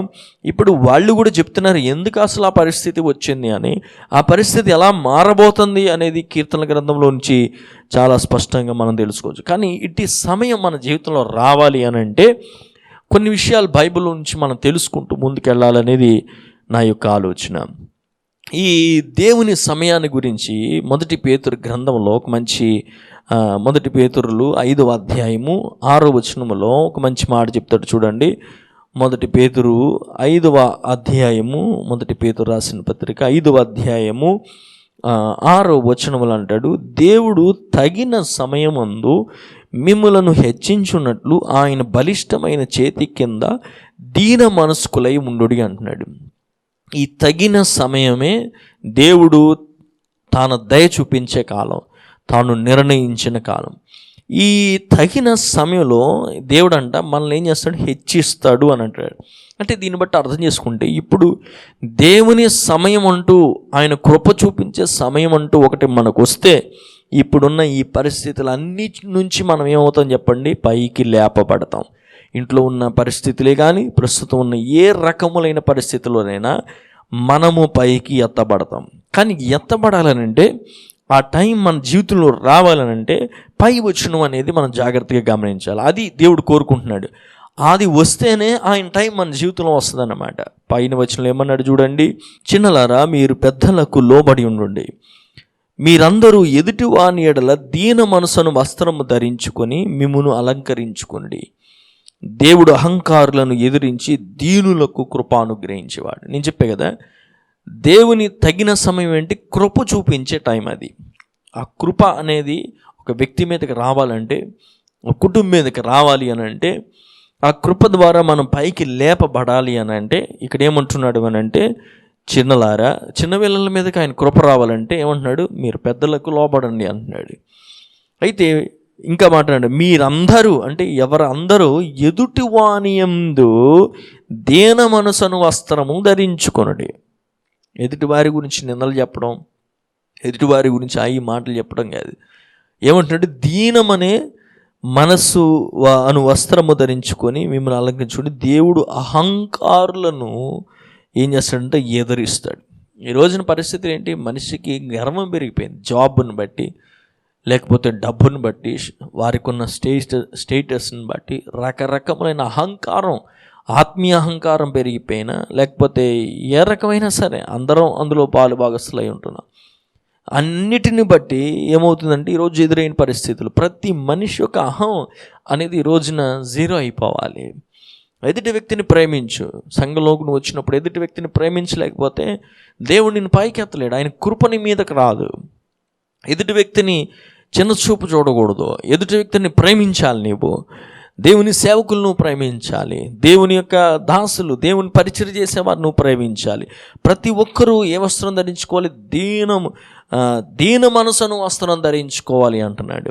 ఆ వస్త్రాన్ని ధరించుకున్నప్పుడే మనం ఏమవుతామనంటే దేవుని కృప అనే ఒక టైం మన జీవితంలోకి వచ్చి లేపబడతాం.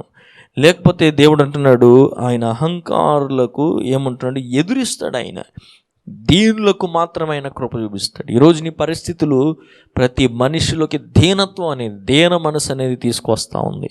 ఒకరికొకరు సహాయపడాలనేది, ఒకరికొకరు తమను తాము తగ్గించుకొని ఉండాలి అనేది దేవుడు చాలా స్పష్టంగా తెలియజేస్తూ, డబ్బు వలన లోకములున్న ఏది శాశ్వతమైనది కాదు, వాటి వలన మనం ఏమీ చేయలేము అనే ఒక అవగాహన దేవుడు తీసుకొచ్చి చాలా సంతోషిస్తున్నాను. కనుక దేవుని యొక్క కృప అనేది మన మీదకి రావాలి అని అంటే, ఇక్కడ మనం చూస్తున్నాం కదా, మనం ఏం చేయాలంట చెప్పాడు కదా, చిన్నలారా పెద్దలకు లోబడండి. చిన్నపిల్లలైన మీరు ఆశీర్వదించబడాలంటే, దేవుని యొక్క వాగ్దానాలు మీ మీద నెరవేర్చబడాలి అని అంటే, దేవుని కృప మీదకు వచ్చి మీరు ప్రతి పరిస్థితిలోంచి పైకి లేవనెత్తబడాలంటే, దేవుడు ఆశపడుతుంది ఏంటి అని అంటే, మీ పెద్దవారికి మీరు లోబడాలి. ఆ పెద్దవారు సంఘంలో ఉంటారు, దేవుని సేవకులు, దేవుడు నిర్ణయించిన వాళ్ళు ఎవరైనా లోకంలో ఎక్కడైనా సరే మనం వారికి లోబడాలి అనేది దేవుని వాక్యం చాలా స్పష్టంగా కనబడుతుంది. అయితే ఈ తగిన సమయం అనే మాటకి 3 అర్థాలు ఉన్నాయన్నమాట. ఆ అర్థం మనకు తెలియాలి. నన్ను దేవుడు తగిన సమయంలో హెచ్చిస్తాడని క్యాప్షన్ పెట్టుకుని తిరిగినంత మాత్రాన ఆయన హెచ్చించుడు. ఆ తగిన సమయం నేను చెప్పే కదా, ఎవరికి వస్తుంది? పై వచనములో పాటించే వారికి మాత్రమే వస్తుంది. లేకపోతే జస్ట్ చర్చ్కి వచ్చి వెళ్ళిపోయినంత మాత్రాన రాదు నీ జీవితంలో. అయితే ఇక్కడ మనం జాగ్రత్తగా అర్థం చేసుకోవాలి. కృప లేకపోతే వచ్చేది ఏంటి, కృప పొందుకుంటే వచ్చేది ఏంటి అనేది కూడా మంచి అవగాహన మీకు ఉండాలి. సో ఏదేమైనా ఇక్కడ తగిన సమయము అని అన్నాడు. తగిన సమయం అని అంటే దానికి 3 అర్థాలు ఉన్నాయి. ఒకటి, అర్హత పొందుకున్న సమయం అని అర్థం. రెండవది, వాగ్దానము చేయబడిన సమయం అని అర్థం. మూడవది, నిర్ణయించబడిన సమయం అని అర్థం. అంటే ఇప్పుడు అర్హత అనేది వచ్చింది, నీకు అర్హుడయ్యావు. దేవుని కృపను అనుభవించడానికి అర్హత వచ్చింది. ఎందుకని? నువ్వు కలిగి ఉన్న దీన మనస్సును బట్టి, దేవుని యొక్క వాక్యానికి నువ్వు లోబడ్డావు కాబట్టి. ఆ మనస్సు రానంత కాలం దేవుని ఆ తగిన సమయం నీ జీవితంలో రాదని అంటాను నేను దేవుని సేవకుడిగా. నువ్వు అటు ఇటు విమర్శించి, అటు ఇటు ఆ మాటలు బట్టి ఈ మాటలు బలికి అయి చేసి, దేవానన్ను నువ్వు ఆశీర్వదించు, హెచ్చించు, లేవనెత్తు అని అంటే కుదరదు. అర్థమవుతుందా? కనుక దేవుని వాక్యం ముందు మనం లోబడాలి. అందుకనే 5వ వచనంలో చాలా స్పష్టంగా చెప్పాడు, అన్లెస్ యు డూ దీస్, అంటే దీన మనసు ధరించిందే, పెద్దవారిని నువ్వు గౌరవించింది, అంటే లోబడిందే, దేవుడు అంటున్నాడు నీకు ఆ సమయం అంటూ నీ జీవితంలో రాదనమాట. సో ఇక్కడ అర్థమైంది కదండి, తగిన సమయం అంటే అర్థం ఇప్పుడు నీకు అర్హత వచ్చిందని అర్థం, వాగ్దానం నెరవేర్చబడే సమయం వచ్చిందని అర్థం, దేవుడు నిర్ణయించిన సమయం అని అర్థం అనమాట. ఆ 3 అర్థాలతో తగిన సమయం అని ఉంది. తిరిగి మనం 103వ కీర్తనలోనికి, అదే 102వ కీర్తనలోకి వచ్చాం కదా. సో ఈ 102వ కీర్తనలో మనం చూసినట్లయితే దేవుని యొక్క దయ మన అందరికీ ఇప్పుడు కావాలి. సో ఇప్పుడు ఏమర్థమైంది? ఇన్ని వాక్యాలు చదివిన తర్వాత దేవుని దయ అనేది కనుక నా జీవితంలోకి వస్తే నేను ప్రతి పరిస్థితిలో నుంచి లేపబడతాను. సో మనం అదే ఎదురు చూస్తున్నాం. దేవుని టైం మన జీవితంలో రావాలి, ఆయన వాగ్దానాలు నెరవేర్చబడే టైం మన జీవితంలో రావాలి, ఆయన ఇచ్చే ఆశీర్వాదం పొందుకునే అర్హతలోనికి మనం రావాలి, ఆయన నిర్ణయించిన టైం మన జీవితంలో జరగాలి అని కోరుకుంటున్నాం కదండి. అయితే మనం మాత్రమే కాదు ఎక్స్పెక్ట్ చేస్తుంది, ఇంకా ఎక్స్పెక్ట్ చేస్తున్నవి చాలా ఉన్నాయి భూమి మీద. కేవలం మనుషుడు మాత్రమే కాదు దేవుని యొక్క తగిన సమయాన్ని గురించి ఎక్స్పెక్ట్ చేసేది, లేకపోతే దేవుని సమయం కొరకు ఎదురు చూస్తుంది. ఇంకా ఎదురు చూస్తూనే ఉన్నాయని దేవుని వాక్యం చెప్తోంది. 104వ కీర్తన 27వ వచనాన్ని మనం చదువుతున్నప్పుడు 104వ కీర్తన 27వ వచనం, తగిన కాలమున నీవు వాటికి ఆహారం ఇచ్చేదవని ఇవన్నీ నీ దయ కొరకు కనిపెట్టుచున్నవి. తగిన కాలము నీవు వాటికి ఆహారం ఇచ్చేదవని ఇవన్నీ కూడా నీ దయ కొరకు కనిపెడుతున్నాయండి. అంటే కేవలం మనం మాత్రమే కాదు, దేవుని దయ కొరకు కనిపెడుతున్నవి మిగతా చాలా. అసలు దయ అంటే ఏంటి చెప్పండి? దేవుని దయ అనే మాటకి అర్థం ఏంటో తెలుసా? దేవుని దయ అనే మాటకి ఏలియా జీవితం నుంచి నేను చెప్పాలని ఆశపడుతున్నాను. ఏలియాని దేవుడు ఒక సమయమందు పోషించిన విధానం ఎలా పోషించాడో తెలుసా? దేవుడు మాటకి లోబడి దేని మనస్సు కలిగిన ఏలియాని దేవుడు ఆశీర్వదించి ఎలా దయ చూపించాడంటే, దయ అనే మాటకి అర్థము కాకి ఆహారం తీసుకొని నీ దగ్గరకు వస్తుంది, అది దేవుని చూపించే దయ. అంటే నీ దగ్గరికి రావలసినవి, నువ్వు పొందుకోవలసిన వాటిని దేవుడు ఏం చేస్తాడంటే నీ దగ్గరికి తీసుకొస్తాడు. అదే దేవుని దయ అనే మాటకు అర్థమవుతుంది. అటువంటి దేవుని దయ ఇప్పుడు మనకు అవసరం. ఆ దయ కోసం ఎదురు చూస్తున్నాం మనందరం కూడా. సో అట్టి దయను పొందుకోవాలి. సో మనం మాత్రమే కాదంట, దేవుని వాక్యం చదువుతున్నప్పుడు అనేకమైనవి దేవుని దయ కొరకు ఎదురు చూస్తున్నాయి. ఇక్కడ అన్నాడు ఇవన్నీ కూడా అన్నాడు. అంటే అవన్నీ అంటే ఏవి అని మనం ఆలోచిస్తే పై వచనం నుంచి చదవాలి. 25వ వచనం, అదిగో విశాలమైన మహాసముద్రం, అందులో లెక్కలేని జలచరములు, దానిలో చిన్నవి పెద్దవి జీవరాశులు ఉన్నవి, అందులో ఓడలు నడుచుచున్నవి, దానిలో ఆటలాడుటకు నీవు నిర్మించిన మకరములు ఉన్నవి. తగిన కాలమున నీవు వాటికి ఆహారం ఇచ్చేదవనియు ఇవన్నీ నీ దయ కొరకు కనిపెట్టుచున్నవి. నీవు వాటికి పెట్టునది అవి కూర్చుకొనును, నీవు గుప్పిలి విప్పగా అవి మంచి వాటిని తిని తృప్తిపరచబడును అని రాస్తుంది. దేవునికి స్తోత్రం కలిగాక. చూసారా, ఇవన్నీ దేవుని దయ కొరకు ఎదురు చూస్తున్నాయంట. వీటన్నిటికీ సముద్రంలో ఉన్న ఆ జలచరములు, అలాగే అంటున్నాడు అవి చిన్నవి ఏమిటి పెద్ద జీవరాశులన్నీ ఎదురు చూస్తున్నాయంట దేవుని టైం కొరకు. అంటే ఆయన చేయి విప్పి వాటికి ఇస్తాడని, అవి పొందుకోవాలని అవి ఎదురు చూస్తూ ఉంటాయంట. అక్కడ అన్నాడు నిర్మించిన మకరములన్నీ కూడా ఏం చేస్తున్నాయంటే ఎదురు చూస్తూ ఉన్నాయి అంటాడు. ఈ రోజున ఇవి మాత్రమే కాదు, 34వ కీర్తన 10వ వచనములో కూడా ఒక మాట రాస్తాడు. 34వ కీర్తన 10వ వచనం ఏమన్నాడు చూడండి, సింహపు పొల్లలు లేమి గలవై ఆకలిగొనును, యెహోవాను ఆశ్రయించు వారికి ఏ మేలు కొదువై ఉండదు. సింహపు పిల్లలు కూడా ఆకలిగా ఉంటున్నాయి. అవి కూడా దేవుని కృప కొరకు ఎదురు చూస్తూ ఉన్నాయి. వాటిని కూడా దేవుడు పోషిస్తున్నాడు, వాటికి అనుగ్రహిస్తున్నాడు. మనకు కూడా దేవుడు అనుగ్రహించేవాడై ఉన్నాడు అనమాట. దేవునికి స్తోత్రం కలుగా. సో ఈ రోజున లాక్డౌన్ అయిపోయిన మనం ఇళ్లలో మానసికంగా శారీరకంగా అన్ని విధాల కృంగిపోతున్న మనం ఈరోజు ఒక మాట చెబుదామా? దేవా, నీ దయ యొక్క సమయము మా జీవితంలో ఆసన్నమైనదని ఒప్పుకోవాలి. దాని కొరకు మనం ప్రార్థన చేయాలి, దేవుణ్ణి అడగాలి. తండ్రి, నీ దయ యొక్క కాలం మాకు కావాలి. కానీ ఆ కాలం రాకముందు మా గృహాల్లో ఎవరైతే ఒకరినొకరం తండ్రి ప్రభువా లోబడుతూ ఒకరినొకరు క్షమించుకుంటూ ఒకరినొకరు ప్రేమించుకుంటూ దేని మనస్సు కలిగి సమస్తమును, నేను అందుకే యవనస్తుతో మాట్లాడుతున్న రీబూట్ అనమాట. జీవితంలో ఇంట్లో కూర్చుని రీథింక్ చేసుకునే లైఫ్. అంటే ఇప్పటి వరకు ఉన్న జీవితం వేరు, ఈ పరిస్థితుల్లో దేవుడు తీసుకొచ్చిన తర్వాత జీవించవలసిన జీవితం వేరే ఉంటుంది. అంటే ఇంతవరకు ఒకవేళ లావిష్కుంటే లిమిటెడ్ అనమాట. లిమిట్గా ప్రతి పరిస్థితిని అర్థం చేసుకుని ఇది నాకు వద్దు, ఇది నాకు కావాలి, ఇక్కడికి వెళ్తాను, ఇదైతే నేను చేయను, అదైతే నేను చేయను అన్ని పక్కన పెట్టి దేవుడు ఏది చెప్పినా చేయటానికి, అది చిన్నదైనా పెద్దదైనా లిమిట్ అయినా ప్రతిదానికి లోబడుతూ ముందుకెళ్తూ అలాంటి జీవనాన్ని కొనసాగించడానికి మనం, అదే దీన మనసు అని. అంటే దేవుడు ఏం చెప్తున్నాడో అది చేయటమే దీన మనసు మనకి. అవునా కదా? సో ఆజ్ఞాతిక్రమమే పాపం అని అంటాడు. అవునా కదా? దేవుని మాటకు మనం లోపడడం ఏది సరే. ఇక్కడ మనం చూసుకుంటే ఇశ్రాయేలీల ప్రజలు, మళ్ళీ మన మూల వాక్యానికి వద్దాం. ఇశ్రాయేలీల ప్రజలు ఏమయ్యారు? బబులోన్లో 70 సంవత్సరాలు ఏమైపోయారంటే వారు బానిసత్వంలో ఉన్నారు. కారణం ఏంటి అని మనం ఆలోచిస్తే దాని కారణాన్ని చాలా స్పష్టంగా యెషయా గ్రంథంలో మనకి చెప్తా ఉన్నాడు. 54 యెషయా గ్రంథం 8వ వచనాన్ని చదువుతున్నప్పుడు మనకు అర్థమవుతుంది. 54:8 యెషయా గ్రంథం. మహాద్రేకము కలిగి నిమిష మాత్రము నీవు విముఖుడుగైనైతివి, నిత్యమైన కృపతో నీకు వాత్సల్యము చూపుదును అని నీ విమోచకుడు యెహోవా సెలవిచ్చుచున్నాడు. చూడండి, మహాద్రేకము కలిగి నిమిష మాత్రమన, ఎంత? ఒక్క నిమిషమేనంట.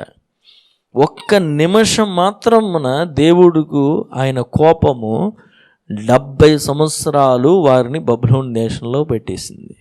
నిమిషమే. ఈ రోజున ఒకటి మనం గుర్తుపెట్టుకోవాలి, ప్రస్తుత పరిస్థితుల్లో ఎంతో కొంత దేవుడు ఇంకా కృప నా మీద నీ మీద ఉంది, మన కుటుంబం మీద ఉందని సంతోషపడాలి. లేకపోతే అసలు ఒక్కసారి ఇంగ్లీష్లో ఉంటుంది, ఈ హైడ్ హిజ్ ఫేస్, ఆయన ముఖాన్ని ఒక నిమిషం మాత్రమేనంట. ఆ నిమిషం అంటే ఎంత చెప్పండి? ఆ నిమిషం మాత్రమన దేవుడు పెట్టుకుంటే 70 సంవత్సరాలు ఇశ్రాయేలీల ప్రజలు ఎక్కడున్నారంట? లాక్డౌన్ అయిపోయిన పరిస్థితిలో ఉన్నారనమాట. కానీ ఇక్కడ దేవుని మాటలు మరలా అంటున్నాడు. ఏమంటున్నాడు అంటే 103వ కీర్తన 8వ వచనం చూడండి. 103:8 యెహోవా దయాదాక్షిణ పూర్ణుడు, దీర్ఘశాంతుడు, కృపాసత్యము కలిగిన వాడు. సరే, కానీ అందుకే ఇందాక అన్నాడు, అయినప్పటికీ ఆయన కృప నిత్యము ఉండును అన్నాడు. చూసావా? ఉండును. మన దేవుడు జాలి కలిగిన దేవుడు. ఆయన దయ చూపించడానికి, కృప చూపించడానికి ఇష్టపడే దేవుడు ఆయన. అందుకనే ఆయన జాలి ఎంత జాలో చూడండి. ఆయనకి 103:13 అంటాడు కదా, తండ్రి తన కుమారుని ఎడల జాలి పడినట్లు యెహోవా తన యందు భయభక్తులు గల వారి ఎడల జాలి పడును. ఈరోజు మనకు కావాల్సింది ఏంటో తెలుసా? మనకు కావాల్సింది ఏంటి? దేవుని జాలి మన మీదకి రావాలి.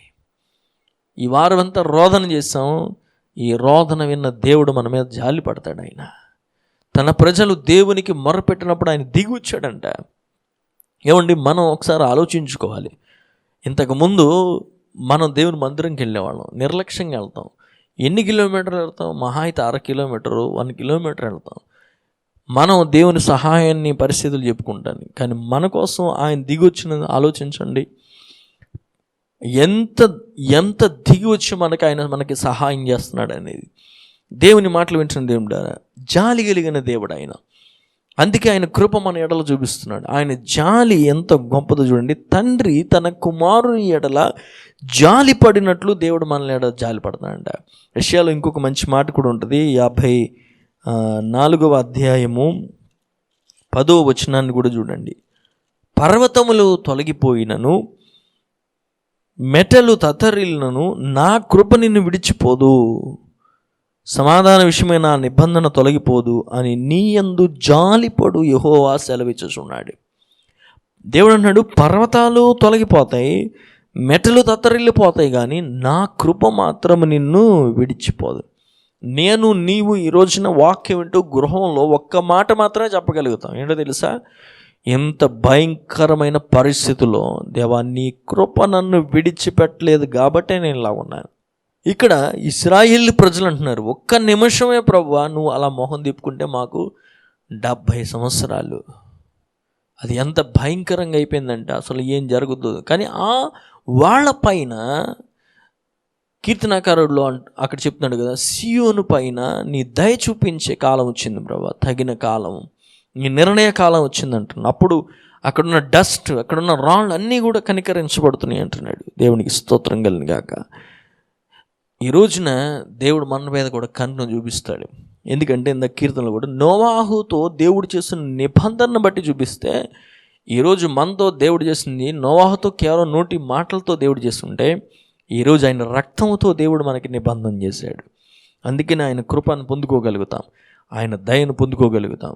ఆయన కృప అనే కాలము వ్యక్తిగతంగా మన జీవితంలో ప్రస్తుత దినాల ఈ కష్ట పరిస్థితుల్లో వచ్చునుగాక. దానికోసం మనం బాగా ప్రార్థన చేయాలి. 102వ కీర్తనలో 16వ వచనాన్ని కూడా చదివి నేను ముగిస్తాను. 102వ కీర్తన 16వ వచనాన్ని ఒకసారి చూడండి. ఎలయనగా యెహోవా సీయోనును కట్టి ఉన్నాడు, ఆయన తన మహిమతో ప్రత్యక్షమాయను. చూసారా, దేవుని కృప అనే కాలం ఎప్పుడైతే మన జీవితంలో వస్తుందో సమస్తము కట్టబడుతుంది అని అంటున్నాడు. ఆ కట్టబడటం మాత్రమే కాదు, మనకి దేవుడిచ్చిన గొప్ప భాగ్యం ఏంటంటే ఆయన ప్రత్యక్షతను కూడా పొందుకునే గొప్ప భాగ్యం దేవుడు అనుగ్రహిస్తున్నాడు. కనుక ఈ రోజున మన గృహాల్లో ఇంతవరకు దేవుని వాక్యం విన్న మనందరం మన హృదయాలు దేవుని సన్నిధిలో సమర్పించుకుందాం. సమయంలో మీ గృహాల్లో లేచి నిలబడండి. లేచి నిలబడి గృహాల్లో చేయి కలుపుకొని కలిసి మనం ప్రార్థన చేద్దాం. తండ్రి, మాకు దీన మనసు అనుగ్రహించండి.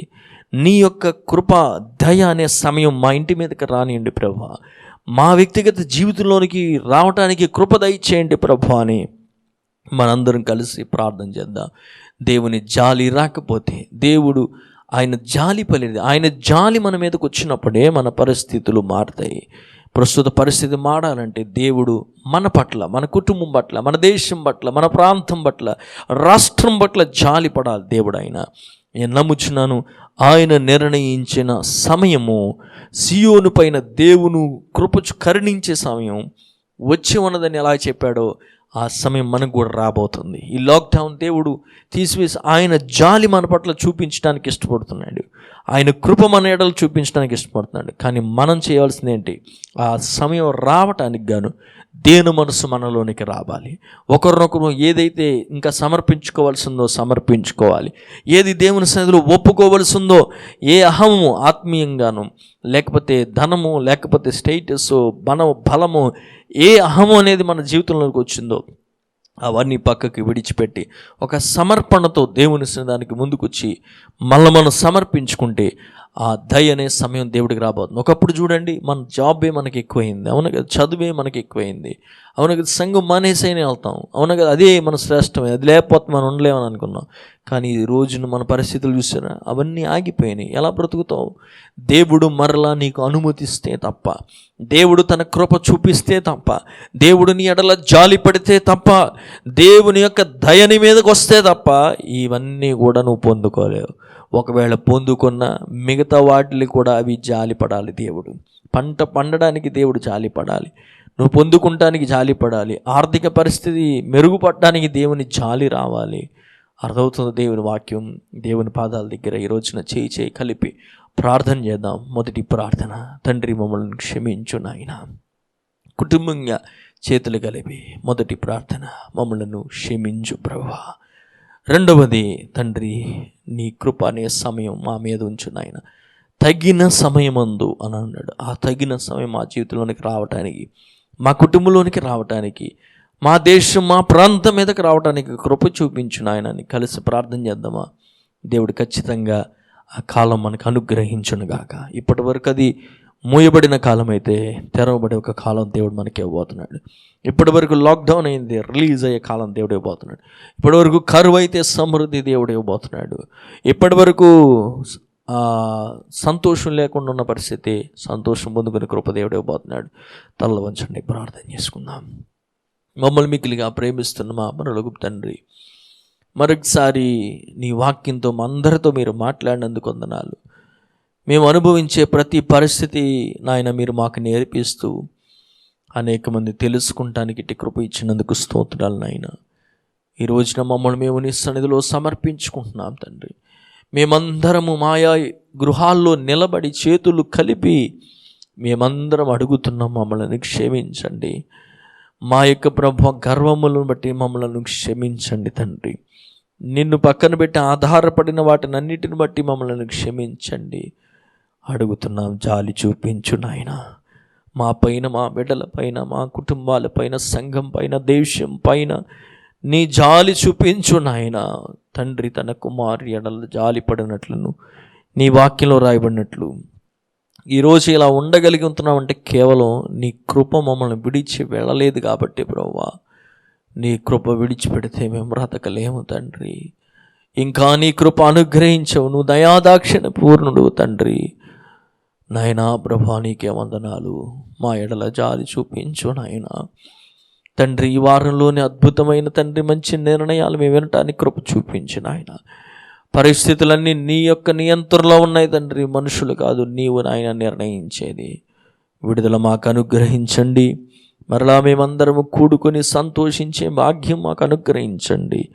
సమస్త మహిమ ఘనత ప్రభావానికి చెల్లిస్తూ ప్రతి కుటుంబాన్ని, ప్రతి వ్యక్తిని నీ చేతులకు అప్పగిస్తూ నీ సేవకుడు కుటుంబం అందరిపైన నీ జాలిని ప్రభ చూపించమని అడుగుచూ నీ పాదాలు పట్టుకొని వేడుకుంటూ యేసుక్రీస్తు నామములో అడిగి వేడుకుంటున్నాం మా పరమ తండ్రి. ఆమేన్, ఆమేన్. మన తండ్రి అయిన దేవుని ప్రేమ, కుమారుని దయ, పరిశుద్ధాత్మ యొక్క సహవాసము, ఆయన సన్నిధి, ఆయన జాలి మనందరిపైన, మన దేశం పైన, కుటుంబాలపైన సదాకాలము ఆయన కృప తోడై ఉండునుగాక. ఆమేన్, ఆమేన్, ఆమేన్. అందరికీ వందనాలు. ప్రభువు మనందరూ దీవించునుగాక, కాపాడునుగాక. ఆయన జాలి మనందరిపైన దేవుడు చూపించునుగాక. ఆమేన్.